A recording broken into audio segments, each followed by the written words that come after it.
October 20 దేవుని వాక్య ధ్యానం.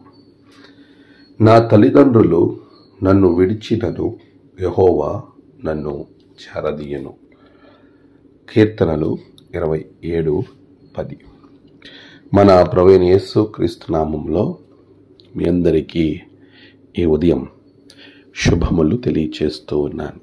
ప్రియులారా, దేవుని మహాకృపలో మనము మన జీవితాలు ఆశీర్వాదకరంగా ఉండడానికి మరొక నూతన దినం దేవుడు మనకి అనుగ్రహించి ఉన్నాడు. ప్రియమైన విశ్వాసులారా, అందరూ క్షేమంగా ఉన్నారు కదా? ప్రభు మనకిచ్చిన ఈ గొప్ప మేలు, ఎంతో ఉన్నతమైన శ్రేష్టమైన దినాన్ని బట్టి నేను ప్రభువుని ఘనపరుస్తూ ఉన్నాను. మనలను, మన జీవితాలను పరిశీలన చేసుకుంటూ మనం ప్రయాణం చేస్తూ ఉన్న సందర్భాలలో మనకి ప్రభు ఇచ్చే గొప్ప ఆశీర్వాదకరమైనటువంటి జీవితాన్ని మనము జ్ఞాపకం చేసుకోవాలి. నిజమే, చాలా పర్యాయములు మనలను చేరదీసేవారు ఎవరు అని ఆలోచిస్తూ ముందుకు వెళతాం. కష్టదినాలలో, మనకున్న ఇబ్బందికరమైన పరిస్థితులలో, మనకున్నటువంటి ప్రతి సిచ్యువేషన్ మనలను ఆలోచింపచేస్తూ ఉంటుంది కదా. నిజమే, ఈరోజు నీవు ఎలాంటి పరిస్థితుల్లో ఉన్నా నిన్ను చేరదీసేవాడు నీ ప్రభువు, నీ సృష్టికర్త అనే విషయాన్ని మర్చిపోవద్దు. ఎంతగా ప్రభు చెప్తున్నాడంటే, నిన్ను నీ తల్లిదండ్రులైనా, నీ కుటుంబస్తులైనా, నీ స్నేహితులైనా ఎవరైనా నిన్ను విడిచిపెట్టచ్చేమో, కానీ ప్రభు మాత్రం నిన్ను విడిచిపెట్టడు. ఆయన నిన్ను ఎప్పుడు చేరదీసేవానిగా ఉంటాడు. నీ జీవితానికి ఒక భరోసా ఇస్తాడు. నీతో, నీ ప్రక్కన ఎప్పుడూ ఉండే దేవుడు. నిన్ను ఎవరు వదిలినా వదలకపోయినా ప్రభువు మాత్రం ఎప్పుడు నిన్ను చేరదీస్తాడు. నన్ను చేరదీసేవారు లేరు అని బాధపడద్దు.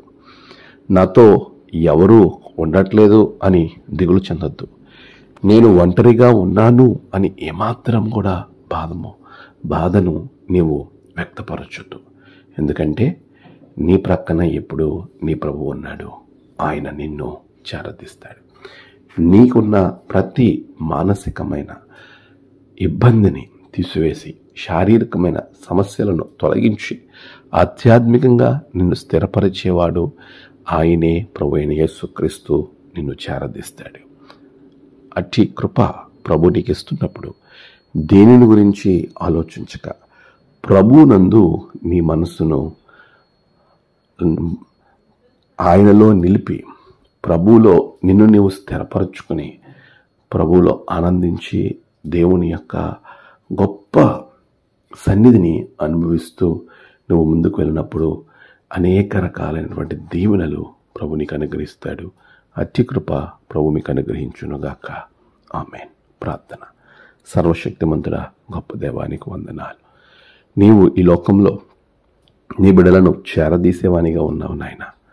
ఎవరు చేరదీసినా చేరదీయకపోయినా నువ్వు ఎప్పుడూ నీ బిడ్డల పక్షాన్ని ఉండే దేవుడవు. బిడ్డలను ఆశీర్వదించండి, దీవించండి. నేడు వారి ప్రయాణాలు, పనులు, తలపెట్టిన కార్యాలు, వాటన్నిటిలో గొప్ప జయము బిడ్డలకు అనుగ్రహించండి. నేడు జన్మదినము, వివాహ దినము, ఆయా విశేష దినములు జరుపుకున్న బిడ్డలను బహుగా దీవించండి. తమ ప్రియులు కోల్పోయి ఆదరణ కొరకు ఎదురు చూస్తున్న బిడ్డలకు ఆదరణ, నెమ్మది అనుగ్రహించండి. దినదీవులతో నింపి మీరే మహిమ పొందమని క్రీస్తు పేరట అడిగి వేడుకొంచున్నాం తండ్రి. ఆమేన్. తండ్రి, కుమార, పరిశుద్ధాత్మ త్రియేక దేవుని దీవెన మీకు తోడుగా ఉండి నడిపించునుగాక. ఆమేన్.